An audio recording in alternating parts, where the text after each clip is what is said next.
નમો અરિહંતાણં નમો સિદ્ધાણં નમો આયરિયાણાં નમો ઉવજ્જાયાણં નમો લોહે સવ્વસાહૂણાં એસો પંચનમુક્કારો સવ્વપાવપણાશણો મંગલાણં ચ સવ્વેશિં પડમં હોઈ મંગલં મંગલં ભગવાન વીરો મંગલં ગૌતમ પ્રભુ મંગલં સ્થૂલિભદ્રાદ્યા જૈનો ધર્મોસ્તુ મંગલમ ઓમકારં બિંદુસંયુક્तं નિત્યં ધ્યાયન્તિ યોગિના કામદં મોક્ષદં ચૈવ ઓમકારાય નમો નમઃ શાંતપ્રાજ્ઞવરો વક્તા ગચ્છાધીશ સુસંયમી સૂરીશ્વરો ગુણાબ્દેસ્યા સંગવૃદ્ધ્યૈ સદોદ્યમી તપશ્ચક્ર ચક્રવર્તી શાસનસ્ય શિરોમણિ ગુણોદયાબ્ધિ સૂરિસ્તાत् સર્વસિદ્ધિપ્રદાયક ઉગ્રવિહારકારીય ગચ્છોન્નત્यै સદા મુદા કલાપ્રવાબ્ધિ શૂરિસ્તાत् મહોદય પદાય વૈ શારદા શારદાંભોજ વદના વદનાંબુજે સર્વદા સર્વદાસ્માકં સન્નિધિં ક્રિયાત અજ્ઞાનતિમિરાન્ધાનાં જ્ઞાનાંજનશલાકયા નેત્રમુન્મીલિतं યેન તસ્મૈ શ્રીગુરવે નમઃ.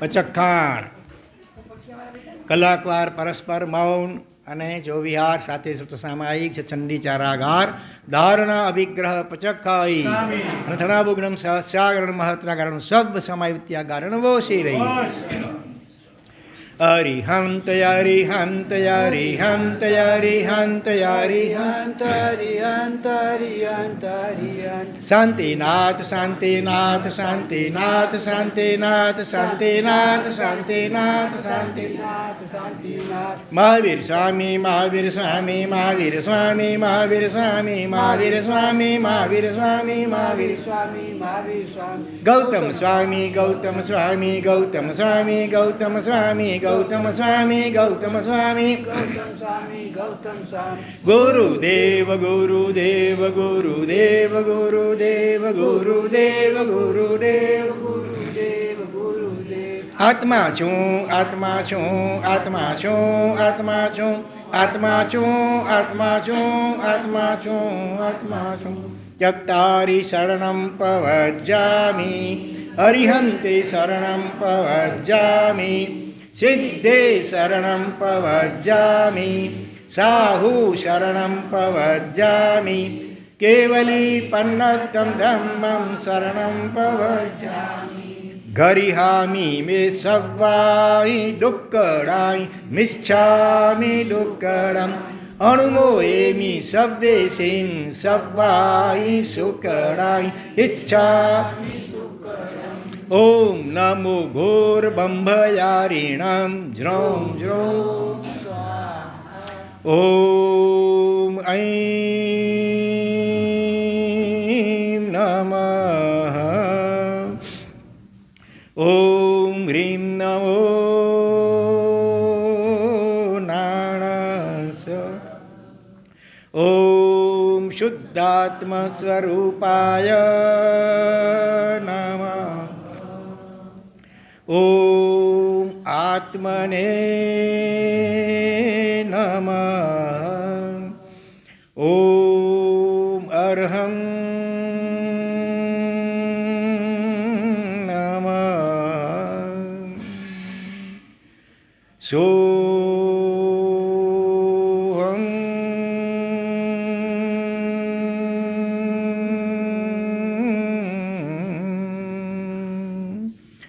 ઓમ શાંતિ શાંતિ શાંતિ આત્મજ્ઞાન ફલમ ધ્યાનમ આત્મજ્ઞાનમ ચ મુક્તિદમ આત્મજ્ઞાનાય તન્નિત્યમ યત્ન કાર્યો મહાત્મના. જૈન શાસનના મહાન જ્યોતિર્ધર મહોપાધ્યાય શ્રી કોણ? યશો વિજયજી મહારાજ અધ્યાત્મસાર ગ્રંથ રત્નના પ્રસ્તુત શ્લોકમાં શું વાત કહે છે? આત્મજ્ઞાન ફલમ ધ્યાનમ. ધ્યાનનું ફળ શું? રંગબેરંગી કંઈ અંદરમાં દ્રશ્યો દેખાય તે, અનાહત નાદ સંભળાય તે જ માત્ર? તો કે ના, આ બધું તો માઇલસ્ટોન છે.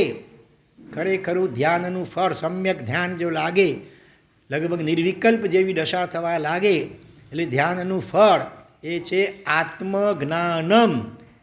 આત્માનું જ્ઞાન એટલે અનુભવ, એક્સપિરિયન્સ થાય.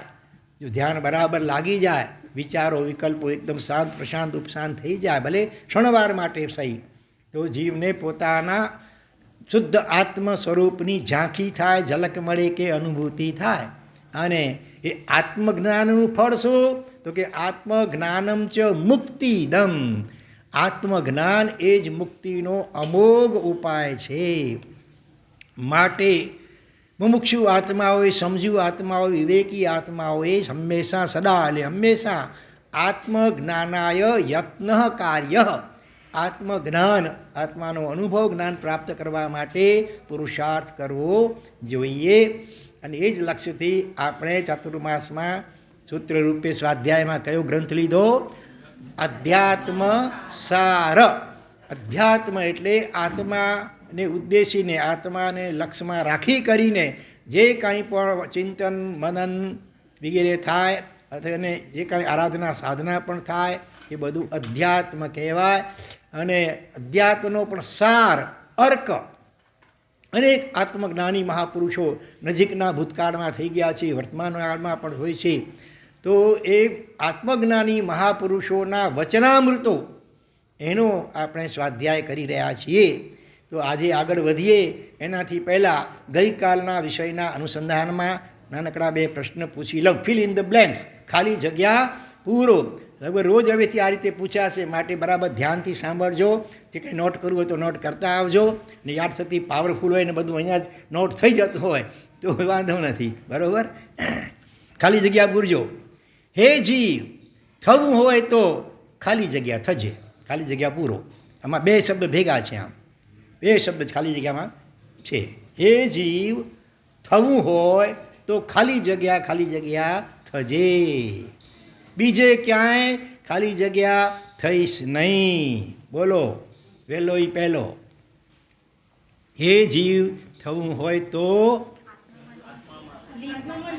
ધન્યવાદ ધન્યવાદ ધન્યવાદ, આત્મ તલ્લીન થજે. પહેલો શબ્દ છે આત્મ, અને બીજો તલ્લીન એટલે તેમાં એટલે આત્મામાં જ લીન થઈ, ચિત્તવૃત્તિને એકદમ એમાં ઓગાળી દેજે, નિર્વિકલ્પ થજે. આત્માનું ચિંતન કરતાં કરતાં કરતાં એમાં ઓગળી જજે.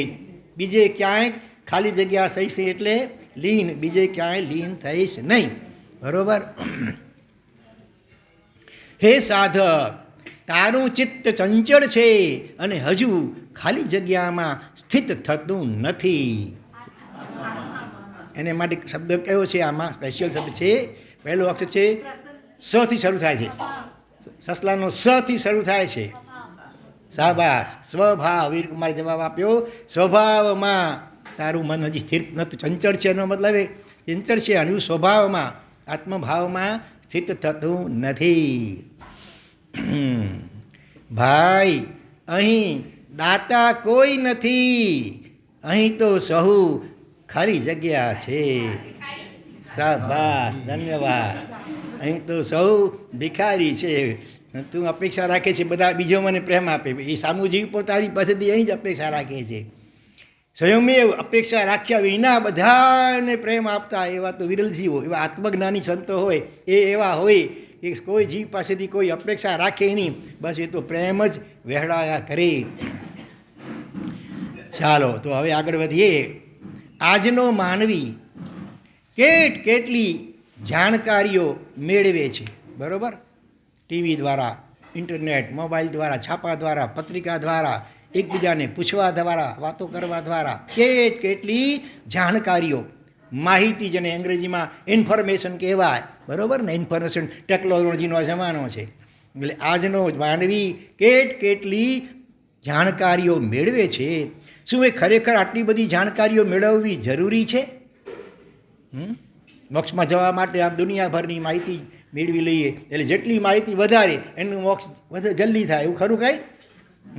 દુનિયામાં કયા દેશના કોણ વડાપ્રધાન છે, કયા દેશની વસ્તી કેટલી છે, કયા દેશની રાજધાની શું છે, હા, એ જ્ઞાન, માહિતી જ્ઞાન કહેવાય ને, માહિતી, ઇન્ફોર્મેશન.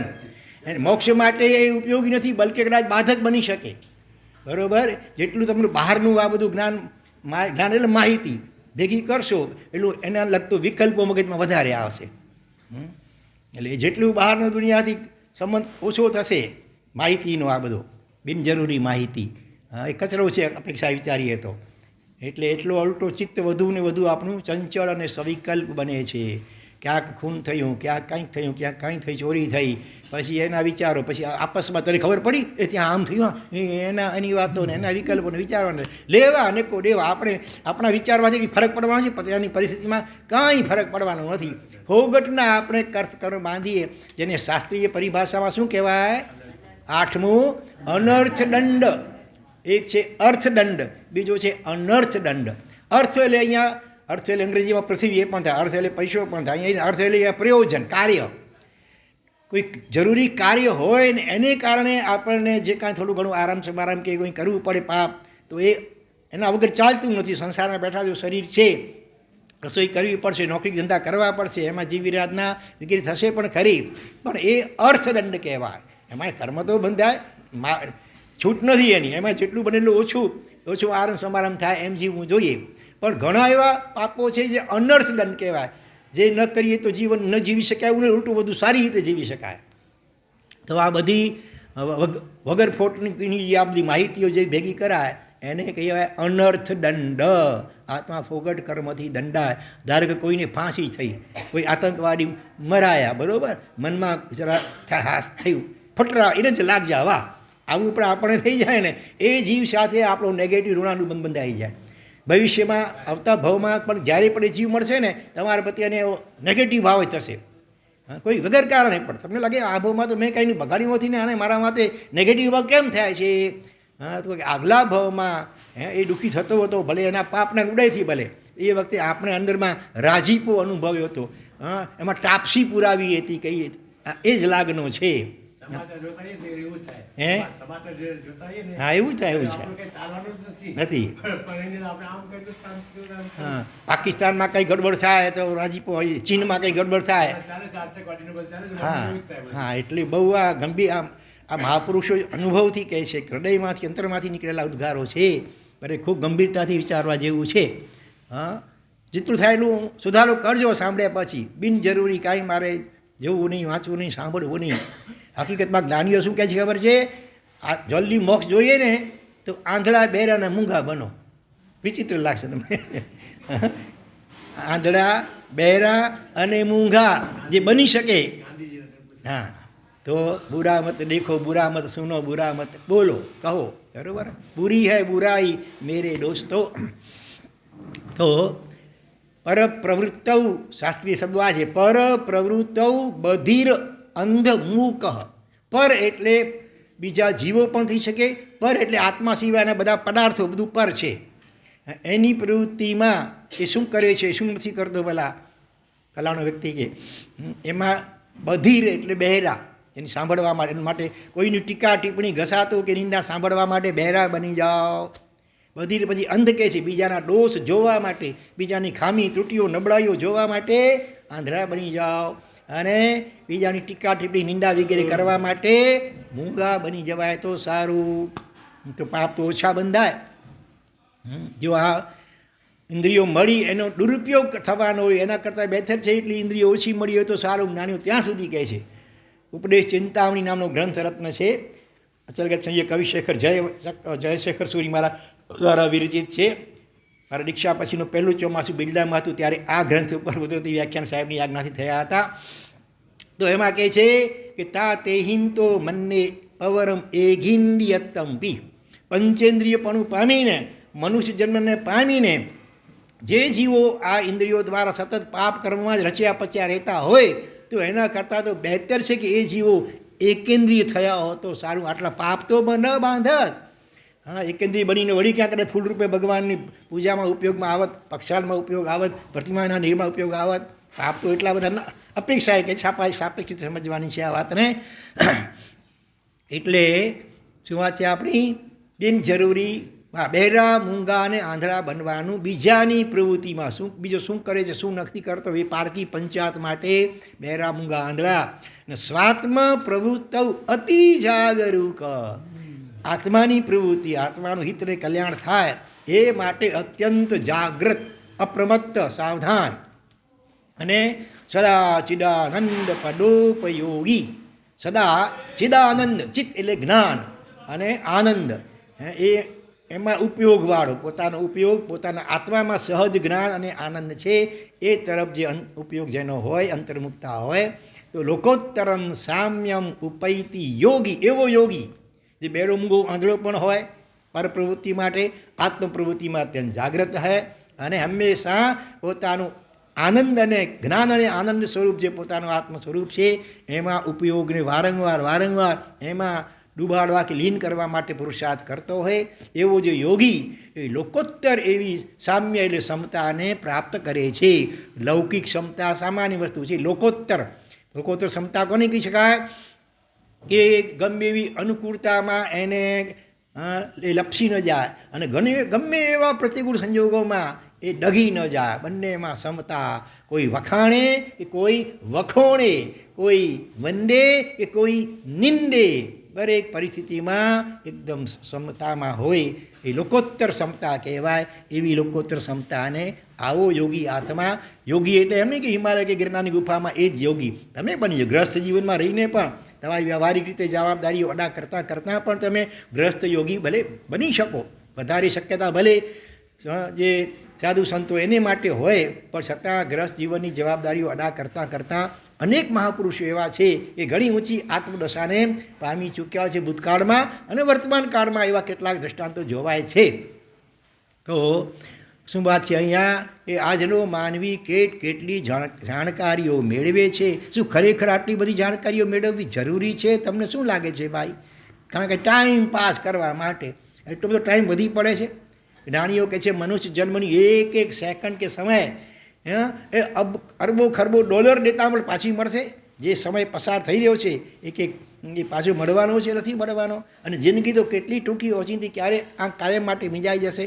અને અનંત જન્મોનું સાટું વાળવાનું, અનંત જન્મમાં જે અવળા સંસ્કારો વિષય કશાયના અંદરમાં જામ થઈ ગયા છે એને સાફસૂફી કરવાની છે. એટલે કેટલું ઘણું કાર્ય કરવાનું છે.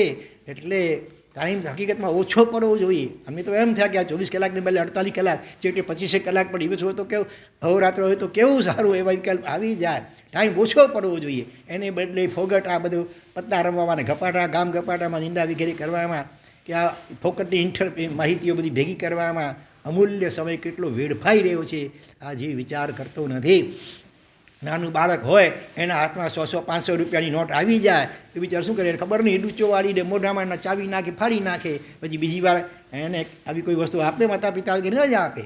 તો એવી રીતે અણમોલ એવો મનુષ્ય જન્મ આપણને મળ્યો છે અને અમૂલ્ય સમય જો આપણે આ બધી બિનજરૂરી અનર્થદંડ કહી શકાય એવી માહિતી ભોગી કરવામાં જ આપણે રાચ્યા માચ્યા રહીશું તો આપણા જેવો દયાપાત્ર બીજો કોણ? કુદરત કે કર્મ સત્તા ફરી જલ્દી આપણને આ મનુષ્ય જન્મ આપશે નહીં. એમાં વળી જેને શાસન યુક્ત મનોભાવ એટલે કેટલું દુર્લભ છે. ખૂબ ગંભીરતાથી શાંત ચિત્તે વિચારવા જેવું છે. પછી ખરેખરું જાણવા યોગ્ય આ બધી જાણકારીની ભીડમાં રહી જાય છે. ખરેખરું જાણવા યોગ્ય શું છે? પોતાનું આત્મ સ્વરૂપ, આત્માના ગુણો કેવા છે, આત્માનો મહિમા કેવો છે, એ પ્રગટ કેમ થાય આત્માના ગુણો, એ બધું ખરેખર જાણવા જેવું છે. એ તો સાઈડમાં રહી જાય આ બધી કચરાપટ્ટીની ભીડમાં કહે છે. એના એમ થાય કશી કાલે કરશું, શું ઉતાવળ છે, કાલે કરશું એમ કરતાં કાલ ક્યારે આવતી જ નથી. કાળ આવી જાય, યમરાજ મૃત્યુ આવી જાય, પણ આવતીકાલ ક્યારે આવતી નથી. માટે સાવધાન. અતિ અનિવાર્ય એટલી જ જાણકારીનો બોજ માનવી માનવી જો લે તો કેવો હળવો રહી શકે, હળવો ફૂલ. અનિવાર્ય હોય એટલી જ જાણકારી મેળવવી જોઈએ. ત્યાંથી ભાઈ તમારે મુંબઈ જવું છે, તમે મુંબઈની ટ્રેનો વગેરે કેટલા વાગે છે એની જાણકારી મેળવો તો વાંધો નહીં, કે જરૂરી હોય તો બરાબર. વ્યવહારિક પણ કેટલીક જાણકારી હોય તો હોવી જ જોઈએ. વ્યવહારમાં બોઘા બનીએ એ પણ ન ચાલે, પણ અનિવાર્ય હોય પૂછવું પહેલાં પોતાની જાતને એ હકીકતમાં આ જાણકારી અનિવાર્ય હતી કે ચાલી શકે એમ હતું. બરાબર. બહુ મહત્ત્વની વાતો કહે છે. આગળ કહે છે આત્માના આસ્વાદથી અહર્નિશ એટલે રાત દિવસ રસ વિભોર ન રહેવાતું હોય તો આત્મા જાણ્યો શું કહેવાય? બ્રહ્મમાં રખે રહેતા કે છે, થોડું ઘણું આમ બેઠા ને થોડું ઘણું કંઈક દેખાયું કંઈક કોઈક દ્રશ્ય. આત્મા તો અરૂપી છે. દ્રશ્ય દેખાયો એ આત્માથી, ભલે પ્રકાશ દેખાતો હોય તો પણ એ આત્માથી. આત્મા તો અરૂપી છે. આત્માનો જ્ઞાન ગુણ છે, આત્માનો આનંદ ગુણ છે. એનો અનુભવ થયો હોય તો સારી વાત છે. પણ ખરેખર જેને આત્મજ્ઞાન થયું હોય તો અહર્નિશ રાત દિવસ રસ વિભોર, આત્માનો એ સ્વાદ જ એવો છે, આનંદ એનો, કે રસ વિભોર રહેવાય. આમ જ્યારે 24 કલાક આનંદમાં, એવર ગ્રીન, એવર ફ્રેશ. એને માટે 12 માસ દિવાળી, 12 માસ વસંત પંચમી, 12 માસ સંવત્સરી. જીન શાસનમાં નિતરે દિવાળી. બેનો ગૌલીમાં કેટલી વાર ગાતા હોય, જીન શાસનમાં નિતરે દિવાળી. બરાબર ને? આ નિત્ય દિવાળી છે કે હોળી છે? જરા પૂછજો તમારી જાતને. જીન શાસનમાં નિત્ય દિવાળી છે. એ જીન શાસન આપણામાં જો ખરેખર આવ્યું હોય તો આપણા જીવનમાં 12 માસ આનંદ આનંદ અને આનંદ. 365 × 24 × 7. કેમ? બરાબર. 365 દિવસ, 24 કલાક, અઠવાડિયા સાથે વાર. રવિવાર આવે કે અમુક વાર આવે ત્યારે મજા, એમ નહીં. બધા જ વારમાં મજા જ મજા હોય. એવું પોતાનું સ્વરૂપ છે અંદરમાં. આવો અમૂલક પદાર્થ, અમૂલક એટલે જેનું મૂલ્ય ન આંકી શકાય એવું અણમોલ. અમૂલ્યના 2 અર્થ થાય. એક તો અમૂલ્ય આમ નકામ, જેને કંઈક કચરો જેને કહીએ ને એનું મૂલ્ય શું હોય કચરાનું. અને બીજું અમૂલ્ય એટલે જેનું મૂલ્ય આંકી જ ન શકાય.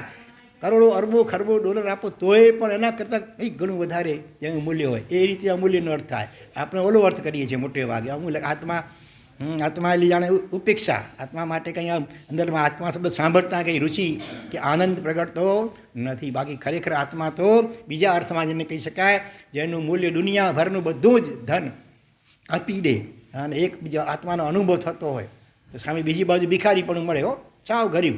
બેમાંથી કયા વિકલ્પને પસંદ કરશો તમારી જાતને પૂછજો. કોઈ દેવતા, કોઈ જ્ઞાની આવીને કહે, બોલ આ 2 ચીજ, એક બાજુ તને સોનાના ડુંગર લબ્ધી છે મારી પાસે, તો કહેતો હોય તો સોનાના ડુંગર તને આપી દઉં, અને બીજી બાજુ તે તો તને આત્માનો અનુભવ કરાવી દઉં. પણ શરત એટલી કે જિંદગી પર પછી તારે 10 બાય 10ના રૂમમાં રહેવું જોઈશે, એક ઝૂંપડીમાં રહેવું પડશે. છે તૈયારી? આપણે તો બંને જોઈએ નહીં, એક પગ દૂધમાં ને બીજો પગ દહીંમાં. પણ કૂતરો કે મારે ભસવું પણ છે ને લોટ પણ ભેગો ફાંકવો છે, 2 વસ્તુ ભેગી બને ન બને.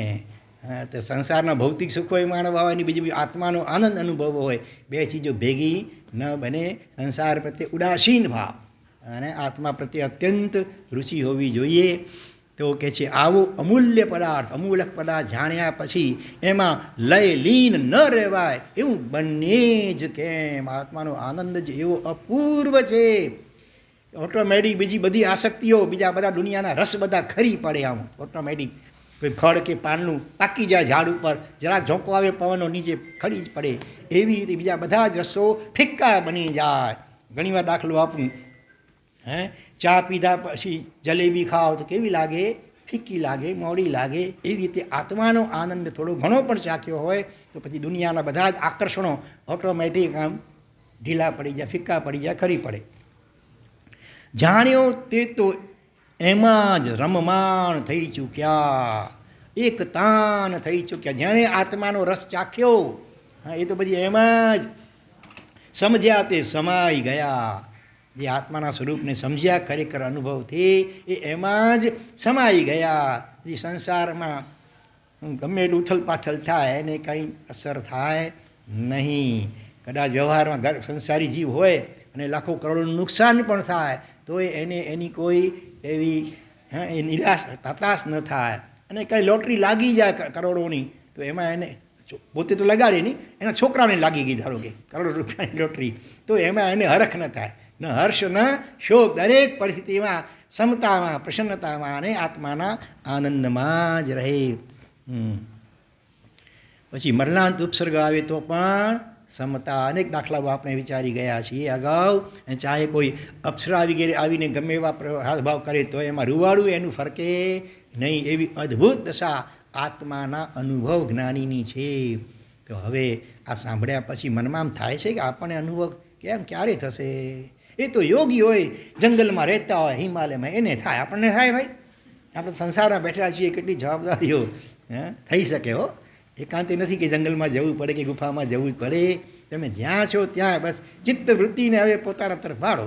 જગત પ્રત્યે માધ્યસ્થ ભાવ, ઉદાસીન ભાવ, જે સહજતા જે થાય એમ જોયા કરો. બાકી તો વધુ ઉપયોગ તમે વારંવાર અંતર તરફ રાખો તો સંસાર તમે જ્યાં હો ત્યાં રહીને પણ થઈ શકશે, કોઈ પણ વેશમાં પણ થઈ શકશે. એટલે હતાશ થતા નહીં, નિરાશ થતા નહીં. કમસે કમ આ ભાવમાં રુચિનું બીજ તો વવાઈ જવું જોઈએ. બહુ ઉંમર મોટી થઈ ગઈ હોય તો થોડુંક એ દશા સુધી પહોંચવું થોડુંક અઘરું હોય ભલે, પણ બીજ તો વાવી શકાય. એનું રિઝલ્ટ કદાચ આવતા ભાવમાં નાની ઉંમરમાં આવશે, બરાબર. અને એટલા જ માટે આપણે આવા આત્મજ્ઞાની મહાપુરુષોના વચનામૃતોનું પાન કરી રહ્યા છીએ. એ છે અધ્યયન કરનાર પોતાને જ વિષય વસ્તુ બનાવી પોતા વિષયક માહિતી સંપાદન કરવા તત્પર બને. કે શું પોતે પોતાને ન પીછાણું? આ કેમ ચાલે? હું કોણ? મારું કર્તવ્ય શું? પ્રાપ્તવ્ય શું? મારું કયું ઠેકાણું છે? ક્યાં જવાનું છે મારે? ઇત્યાદિ ગહન ગવેષણા અહર્નિશ કરવી પડે. એક એક શબ્દ બહુ માર્મિક છે ખરેખર. તો કાવ્ય રૂપે કહેવું હોય તો હું કોણ છું? ક્યાંથી થયો? શું સ્વરૂપ છે મારું ખરું? કોના સંબંધે વળગણા છે? રાખું કે એ પરિહરું? એવા વિચાર વિવેકપૂર્વક શાંત ભાવે જો કર્યા તો સર્વ આત્મિક જ્ઞાનના સિદ્ધાંત તત્વો અનુભવ્યા. એક શ્લોકમાં એટલી મહત્વની અદ્ભુત વાતો કહી. હું કોણ છું? ક્યાં થાય છે આવો પ્રશ્ન પોતાની જાત માટે? હું કોણ? તમને પૂછે તમે કોણ છો તો જવાબ મોટે ભાગે શું આપો? અમે જૈન છીએ, અમે કચ્છી છીએ, અમે હિન્દુ છીએ, અમે ભારતીય. ફોરેનમાં કોઈ પૂછે તમે તો અમે ઇન્ડિયન છીએ, ભારતીય છીએ એવું કહેશો. કોઈ કહેશે અમે વેપારી છીએ, બરાબર. કોઈ કહેશે અમે વિદ્યાર્થી છીએ, કોઈ કહેશે અમે દીક્ષાર્થી કે મુમુક્ષુ છીએ, બરાબર કે નહીં? હા, પણ એ વખતે અંદરમાં આમ ખ્યાલ આવે કે હું તો આત્મા છું. ભલે વ્યવહારથી કેવું પણ પડે, ક્યારેક બાહ્ય જે ઓળખાણ જે તમારું હોય કેવું પડે વ્યવહારથી, એ વખતે પણ અંદરમાં જાગૃતિ રહેવી જોઈએ કે હું તો ખરેખર અનામી, અરૂપી, સચ્ચિત અને આનંદઘન એવો આત્મા છું. આ ડગલે ને પગલે અંદરમાં જાગૃતિ રહેવી જોઈએ. રહે છે ભાઈ ક્યારે પણ 24 કલાકમાં 24 સેકન્ડ જેટલું પણ આત્માનું સ્મરણ થાય છે. પોતે પોતાને જાણી ઓળખી એના જેવું જગતમાં બીજું મોટું આશ્ચર્ય કંઈ હોઈ શકે? કાં તો દારૂ પીધો હોય, નશામાં બિચારાને ખબર ન હોય, એને નામ પૂછવામાં આવે તો એ કદાચ ઉલટું છૂલટું બોલી નાખે. આપણે પણ મોહના નશામાં એવા ચકચૂર છીએ કે પોતાનું અસલી ઓળખાણ પોતાની એવું ભગવાન આત્મા છું, હરિહંત કે સિદ્ધ જેવો શુદ્ધ આત્મા ભગવાન હું છું એવું કેટલી વાર યાદ આવે. ખરેખર તો શુદ્ધ આત્મા છું, શુદ્ધ આત્મા છું, શુદ્ધ આત્મા છું. હા, રોજ થોડીક વાર 10 મિનિટ, 15 મિનિટ, અડધો કલાક, ક્યારેક આખો સામાયિક એક સ્વાધ્યાય કરો છો ને દર ગુરુવારે. હા, હવે એક ફાવશે કરશો. એક જણ બોલાવે, બીજા બધા જી લે. સળંગ એકતા બોલવું થાકી જવાય. શુદ્ધ આત્મા છે એટલે મૂળ સ્વરૂપે, બરાબર. આ છે તે કર્મજન્ય તારું બાહ્ય આપણું વ્યક્તિત્વ જે છે તે, પણ એ કંઈ કાયમ રહેવાનું નથી. કાયમ આપણું સ્વરૂપ હોય તો સિદ્ધ પરમાત્મા જેવું શુદ્ધ સ્વરૂપ એ આપણું મૂળ સ્વરૂપ છે. એટલે એનો ભાષ્ય જાપ કરીએ, વારંવાર હેમરિંગ કરીએ તો એ આપણા સબકોન્શિયસ માઇન્ડ, અવચેતન મનમાં એના સંસ્કારો દ્રઢ થતા જાય. એમ કરતાં કરતાં કરતાં કોઈક સમય એવો આવી જાય કે જીવ ઓચિંતો ક્યારેક નિર્વિકલ્પ દશામાં સરકી જાય અને શુદ્ધ આત્મ સ્વરૂપની અનુભૂતિ થઈ પણ શકે. તો હું કોણ છું? બરાબર, હું શુદ્ધ આત્મા છું. ક્યાંથી થયો? હા, જેટલી ઉંમર ત્યારે હોય 60, 70, 100 હોય ત્યારથી થયા છીએ આપણે, તો અનાદિકાળ છે, એની કોઈ શરૂઆત જ નથી. અનંત અનંત ભૂતકાળ વીતી ગયો. બાપરે વાહ! કોણ છું, ક્યાંથી થયો, શું સ્વરૂપ છે મારું ખરું, અરીસામાં દેખાય છે એ ખરું મારું સ્વરૂપ છે? કે ધ્યાન દ્વારા અંતરાત્મામાં અનુભવ થાય એ મારું સ્વરૂપ છે. સિદ્ધ ભગવાન જેવું મારું અનંત કેવળ જ્ઞાન દર્શન આનંદ અને શક્તિમય એવું અનંત ગુણમય એવું મારું શુદ્ધ સ્વરૂપ છે. તો પછી કોના સંબંધે વળગણા છે? જો મારું સ્વરૂપ કેવળ જ્ઞાનાદિ અનંત ગુણમય છે, તો અત્યારે આવું વિચિત્ર અને વિકૃત સ્વરૂપ શેના કારણે થઈ ગયું છે?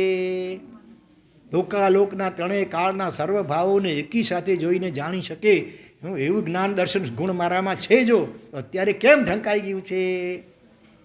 કેમ ઘડી ઘડી કોઈ જ્યોતિષી પાસે હાથ દેખાડવાનું કે કુંડલી બતાવવાનું મન થાય છે? હા, તો એ કર્મ કોના સંબંધે વળગણ રાખું કે પરિહરું? હવે જેમ ચાલે છે એમ ચાલવા દેવું છે કે કંઈ સુધારો કરવો છે? કર્મો છે તો છે, હવે શું કરીએ હવે? એમ ભગવાને ઉપાયો બતાવ્યા છે એ કર્મોથી છૂટવા માટેના. ભલે સંપૂર્ણ કર્મ આ એક ભાવમાં નથી આવ્યા ત્યારે, પણ વાયા એકાદ ભાવ પછી પણ આપણે સંપૂર્ણ શુદ્ધ બની શકીએ છીએ. એને માટેની શરૂઆત આ ભાવમાં કરી શકીએ. 7મા ગુણસ્થાનક સુધીની શક્યતા આ ભાવમાં છે. 8મા ગુણસ્થાનકથી તો શપક શ્રેણી સુધી મંડાઈ જાય અને અંતર્મૂર્તમાં જ કેવળ જ્ઞાન પણ થઈ જાય. એટલી તૈયારી આ ભાવમાં કરી શકાય એવી છે. કમસે કમ 4થા ગુણસ્થાનક સુધી તો પહોંચીએ, આત્માના અનુભૂતિ સુધી. છેવટે એની રુચિ તો કેળવીએ, કમસે કમ તીવ્ર રુચિ કેળવીએ. બરાબર? આત્માના અનુભવની રુચિ આપણી જાગૃત થાય, જેની થોડી ઘણી જાગેલી હોય તો વધુ ને વધુ તીવ્ર અને તીક્ષ્ણ બને. એ દિશામાં પુરુષાર્થ ઢીલો પહોંચ્યો હોય તો એના વધુ મજબૂત પુરુષાર્થ થાય. એ માટે જ આપણો આ સ્વાધ્યાય ચાલુ છે. તો એવા વિચાર વિવેકપૂર્વક શાંત ભાવે, શાંત બેસી અથવા રાતના ક્યારેક ઊંઘ ઉડી જાય તો બીજા આડા અવડા વિકલ્પો કરવાને બદલે આવા આત્મચિંતન કરવું જોઈએ. વિવેકપૂર્વક, દીનતાપૂર્વક નહીં. શું કરું, હું એકલો છું, મારું કોઈ નથી, એમ દીનતાપૂર્વક અડીન ભાવે વિવેકપૂર્વક શાંત ચિત્તે એકાંતમાં. આવા અહીંયા તો લખે છે આ ગવેષણા એટલે શોધખોળ, ગહન ગાઢ શોધખોળ. હા, તમારું કંઈ કિંમતી ઘરેણું ખોવાઈ ગયું હોય, મૂકી દો, કઈ પોલીસ કમ્પ્લેન કરો, કેટલી દોડધામ કરો એને મેળવવા માટે. તમારો દીકરો એકનો એક ગુમ થઈ ગયો હોય તો હા, આકાશ પાતાળ એક કરો કે ન કરો? હા, એવા દીકરા તો અનંત કર્યા આપણે, તો એ સુખી ન થયા.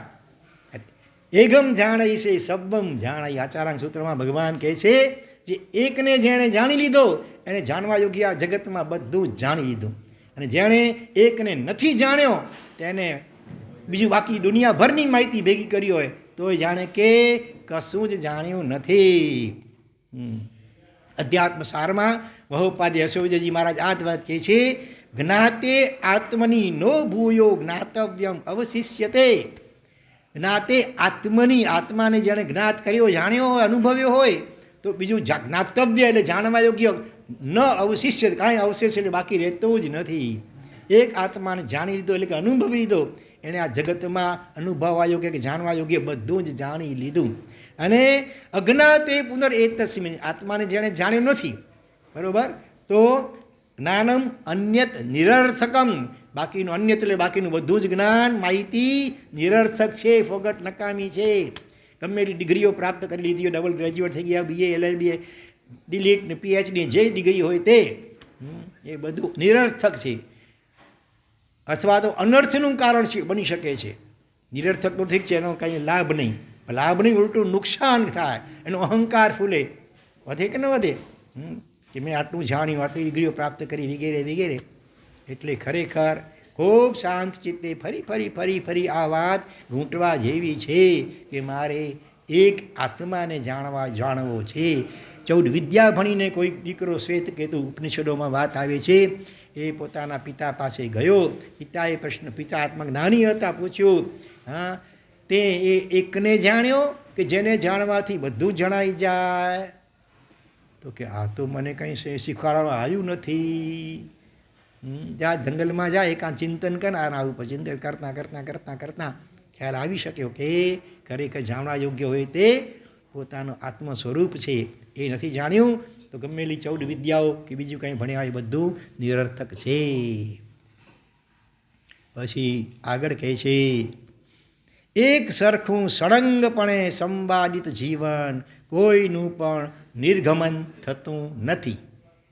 જીવનમાં ચઢાવ ઉતાર, અપ ડાઉન હજારો લાખો કરોડો વખત આવે. વ્યવહારમાં પણ આવે, બાહ્ય જગતમાં પણ, આંતર સાધનામાં પણ આવે. એક સરખું આમ તો છપક ક્ષણી મનના ને ત્યારે સડસડાટ જીવો ઉપર ને ઉપર જતો રહે, પછી નીચે આવે જ નહીં, ઉતરે નહીં. એ તો આ ભાવમાં શક્ય નથી. એટલે ભલભલા આત્મસાધકો હોય એમાં જીવનમાં પણ સૂક્ષ્મ અપડાઉન આવતા હોય. આપણને તો એમ જ લાગે કે જ્યારે જો તો એક સરખા આનંદમાં જ હોય ભલે, પણ અંદરમાં મનોમંથન એમનું ચાલતું જ હોય. એમને આવતા સૂક્ષ્મ વિચાર ભૂતકાળ અને ભવિષ્યકાળને ખટકતા હોય કે હજી કેમ આ વિકલ્પ વચ્ચે આવી જાય છે. હું આત્મચિંતન કરું છું, વચમાં બીજું કંઈ આડો વિકલ્પ ભૂતકાળ કે ભવિષ્યનું કેમ આવી જાય છે, એ અંદરમાં એમને ખટકતો હોય. આપણને ખબર ન પડે, આપણને એક સરખા લાગે હંમેશા બહારથી, પણ અંદરમાં સૂક્ષ્મ રીતે એમ અપડાઉન ચાલતું જ હોય. જેમ સમુદ્ર હોય એમાં મોજા ઉછળે ને પાછા સમાય. એક વ્યક્તિ સમુદ્ર કિનારે કલાકવારથી ઊભો હતો, આમ પાછળ દૂરથી બીજા વ્યક્તિએ એને જોયો, એને વિચાર આવ્યો કે કદાચ આ આપઘાત કરવા ઈચ્છતો હશે. અહીંયા લાગે ક્યારનો ઊભો કદાચ કોઈ મને જુએ નહીં તો પછી હું એવું કંઈ વિચાર હશે એને. એટલે એની નજીકમાં આવીને પૂછે, થપ્પો મારે છે પાછળ, લે ભાઈ શું વિચાર છે, હા આપઘાત કરવો છે કે શું? અરે ના ભાઈ ના, તો ક્યારનો કલાકવારથી ઊભો શું જોયા કરે છે? તો કે મારે સમુદ્રમાં સ્નાન કરવું છે. તો કરી લે, કોણ ના? અહીંયા તો કંઈ પ્રતિબંધ તો છે નહીં. તો કે જોઈને આટલા બધા મોજા સમુદ્રમાં આવે છે તો કેમ સ્નાન કરું? એટલે હું એ રાહ જોઉં છું કે મોજા ક્યારે શાંત થાય પછી હું સ્નાન કરું. શક્ય છે આ? એટલે આ ભાઈ નાહવું હોય તો આ મોજાની વચ્ચે ડૂબકી લગાડી દે, નહીંતર ઘર ભેગો થા. અહીંયા તું ગમે એટલી વાર રાહ જોઈશ તો સમુદ્રમાં મોજા કોઈ દિવસ શાંત થાય નહીં. એમ સંસારમાં જ્યાં કર્મનું આધિપત્ય ચાલી રહ્યું છે ત્યાં અપ ડાઉન ભલભલાના જીવન આવે ને આવે. ઘણી મોટી ઉથલ પાથલો વેપાર ધંધામાંથી આવતી, ઓછીની મંડી આવે એટલે બધું આજનો કરોડપતિ આવતીકાલ રોડપતિ જેવો બની જાય. ઓછી તો લોટરી લાગી જાય તો આજનો રોડપતિ ભિખારી સીધો કરોડપતિ પણ બની જાય. કૌન બનેગા કરોડપતિમાં નંબર લાગી જાય ક્યાં. બાહ્ય અને આભ્યંતર બંને રીતે, બાહ્ય સંસારમાં પણ અને આભ્યંતર સાધના જગતમાં પણ એ છે કે અપ ડાઉન આવે છે. એક સરખું સળંગ સંવાદિત જીવન, એટલે આમ નોર્મલ જીવન જેને કહી શકાય ચાલતું નથી. અનેક અટપટા રંગો એમાં આવે છે. મેઘ ધનુષ્ય જેવું છે અહીંયા તો, અટપટા અનેક રંગો આવે છે.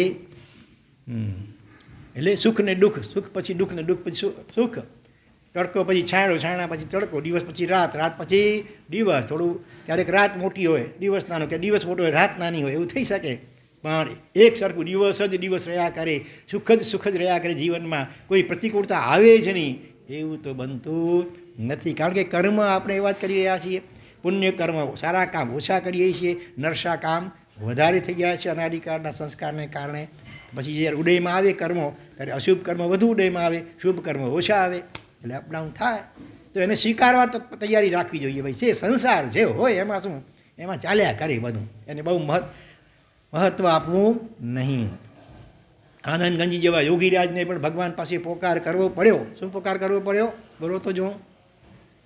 મનડું કિમહીન બાજેઓ કુંથુજીના, મનડું કિમહીન બાજ, જીમ જીમ જતન કરીને રાખું, તિમ તિમ અલગું ભાજેઓ કુંથુજીના, મનડું કિમહી. જેમ જેમ યત્ન કરી પુરુષાર્થ કરીને મનને કંટ્રોલમાં કાબૂમાં રાખવા તેમ અડઘું દૂર ને દૂર ભાગે છે ભૂતકાળ ને ભવિષ્યકાળમાં. ક્યાં ક્યાં ભાગે છે?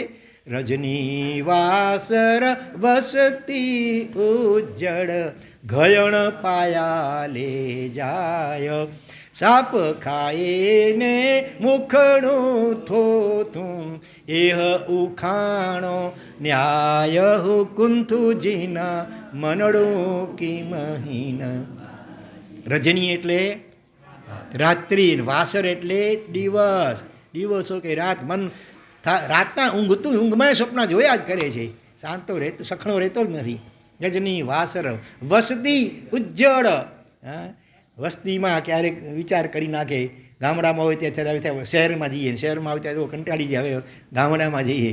બરાબર, એક સરખી રુચિ રહેતી જ નથી, ચેન્જ સતતને જોઈએ છે. ગજની વાસર વસ્તી ગયણ અને પાયા, ગરી ગગન, ગયણ એટલે ગગન આકાશમાં, અને ગરીબમાં પાયાલ એટલે પાતાળમાં ચાલ્યો જાય. એવા વિકલ્પો કરી નાખે. કારણ એવા વૈરાગ્યના ભક્તિના એવા ભાવો આવે, આમ જાણે હમણાં જ સ્વર્ગ કે મોક્ષ જાણે મળી શકે. ક્યારેક એવા અધમમાં અધમ વિચાર કરી નાખે કે આમ સાત્વિક નરક પણ ઓછી પડે, નિગોડમાંથી ધકેલાઈ જાય, એવા અધમતમ વિચારો કરી નાખે. બીજી ક્ષણે પાછું એવી ગુનાટ માળે ઓચિંતી પ્રસન્નચંદ્ર રાજસિંહના જીવનમાં જેમ બન્યું તેમ. એટલે આવી ફરિયાદ શિકાયતો એમને પણ કરવી પડી. એમનું મન કંઈ આપણા જેવું ચંચળ કે મલિન નહોતું. ઘણું મન સ્થિર હતું, ઘણું મન પવિત્ર શાંત હતું. છતાં સૂક્ષ્મ પર જે ચંચળતા કે સૂક્ષ્મ પણ કંઈ વિકલ્પ મલિનતા એ પણ એને અત્યંત ખટકે છે. પોતાના રાય જેટલા દોષ હોય ને એ મહાપુરુષોને પહાડ જેવડા લાગે, અને બીજાના રાય જેટલા ગુણ હોય એને પણ એ પહાડ જેવા સમજીને એની અનુમોદના કરે. તો અહીંયા કહે છે એક સરખું સળંગ સંવાદિત જીવન કોઈનું પણ નિર્ગમન એટલે પસાર થતું નથી. અનેક અટપટા રંગો એમાં આવે છે. અલબત્ત જીવનના વિવિધ રંગી વહેણમાં સદૈવ એક સમાન સમદ્રષ્ટિ ધારી રાખવી હોય તો અસંભવ તો નથી જ, અભ્યાસે સાધ્ય થાય તેમ છે. બાહ્ય પરિસ્થિતિઓ ભાગ્યાધીન છે, બરાબર. બધી અનુકૂળ પરિસ્થિતિ કાયમ રહે એ લગભગ બનતું જ નથી. તો પણ બાહ્ય પરિસ્થિતિ ગમે એવી હોય, અનુકૂળ હોય કે પ્રતિકૂળ, દરેક પરિસ્થિતિમાં આપણે સમભાવ રાખી શકીએ એ શક્ય છે. ને શેનાથી? અભ્યાસ, પ્રેક્ટિસ. શરૂઆતમાં નાના નાના પ્રસંગોમાં સંકલ્પ કરીએ કે મારે શાંત જ રહેવું છે. કોઈ ઘસાતું બોલે, થોડી ઘણું નુકસાન થાય તો મારે લેટ ગો કરવું છે. પછી ધીરે ધીરે પ્રેક્ટિસ, એના કરતાં વધારે મોટા પ્રસંગોમાં પણ ક્ષમતા શાંતિ રહી શકે. બરાબર. અને આપણી સામે તો અનેક દૃષ્ટાંતો છે મહાપુરુષોના.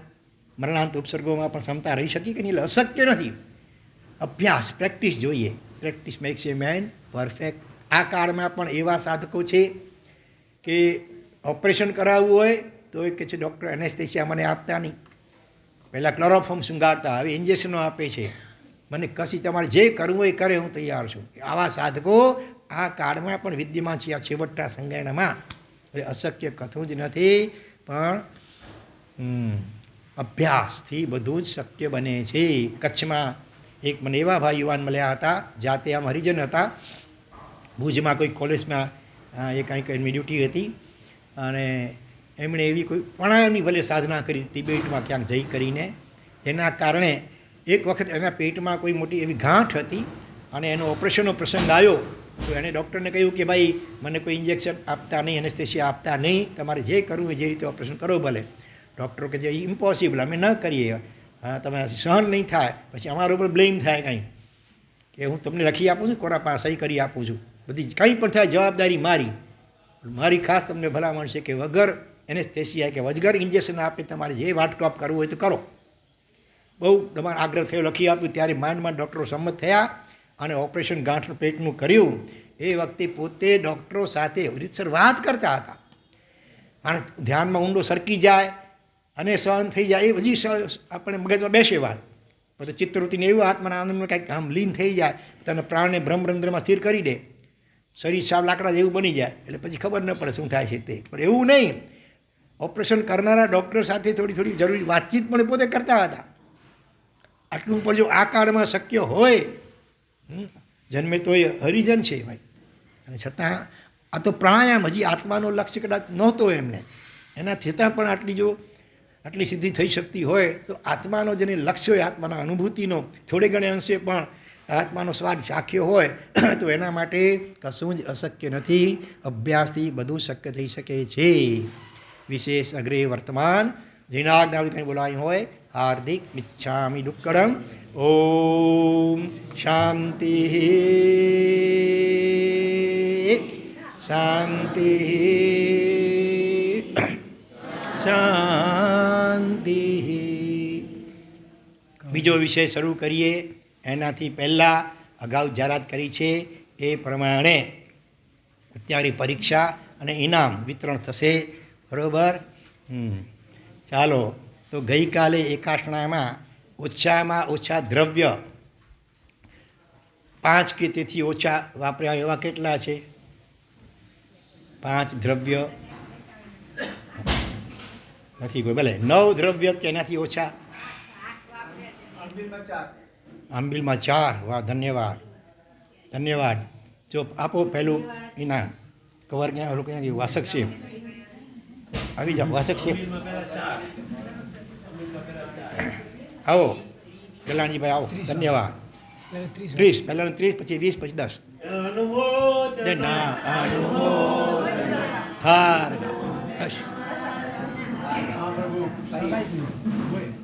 ચાર દ્રવ્યમાં શું શું હતું યાર કહેશો?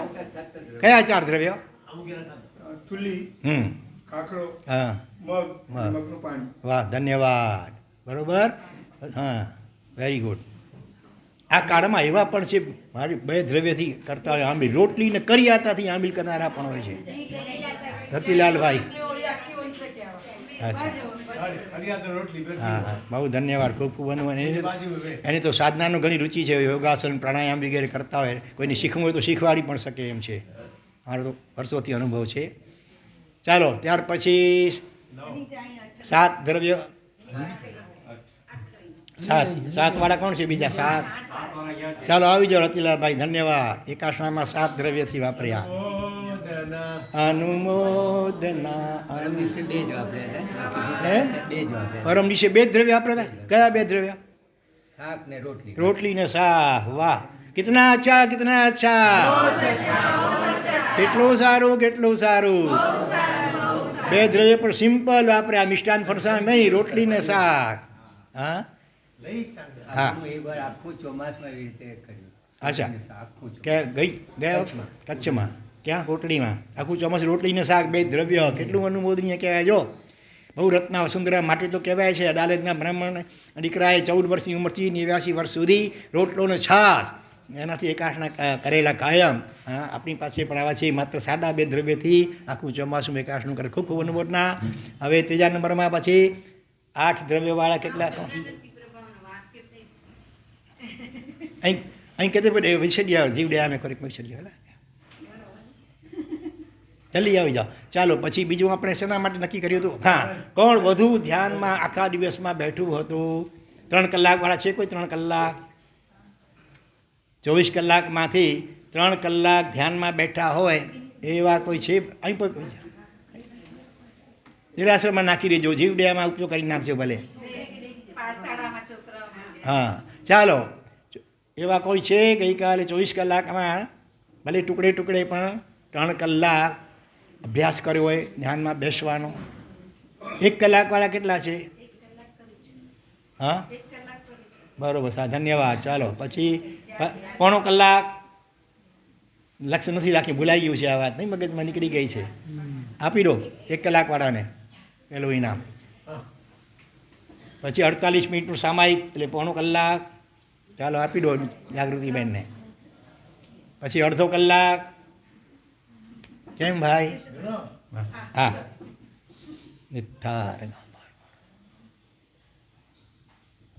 નિતાર ગાપા. હવે કહ્યું કે બાકી? હા, અડધો કલાકવાળા નથી કોઈ?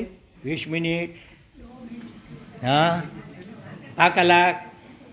10 મિનિટવાળાને આપી દો. ચાલો, ભલે ભલે, વાંધો નહીં, વાંધો.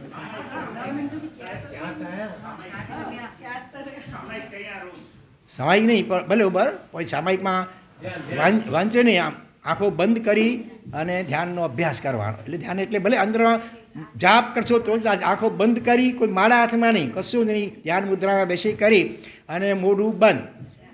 જે જાપ પણ કરો તો માનસિક જાપ કરવાનો, તો એની છૂટ છે. બરાબર. બોલવું નહીં, માળા નહીં, ચોપડી નહીં, કશું નહીં. ધ્યાન મુદ્રામાં બેસી હોઠ બંધ. અને તમારે નૌકાનો જાપ કરવો હોય, અરહમનો જાપ કરવો હોય, કોઈ પણ તમે સાત્વિક જાપ કરી શકો. ચાલો, તો હવે જરાક ખ્યાલ રાખજો આવતીકાલથી. બરાબર. રોજ આ રીતે પૂછાશે. તો એકાસણામાં ઓછા દ્રવ્ય કોણે વાપર્યા? એકાસણું કે આંબીલ. અને બીજું આ 24 કલાકમાં વધુ સમય કોણ ધ્યાનમાં બેઠા? અત્યારે એક વ્યક્તિ હાજર નથી, જરાક તબિયત બગડી ગઈ છે ને, તો એ હોત તો વધુ સમય. એ તો રોજના 3, 4, 5, 6 કલાક પણ બેસનારા છે. હા ચાલો હવે બીજો વિષય શરૂ કરીએ.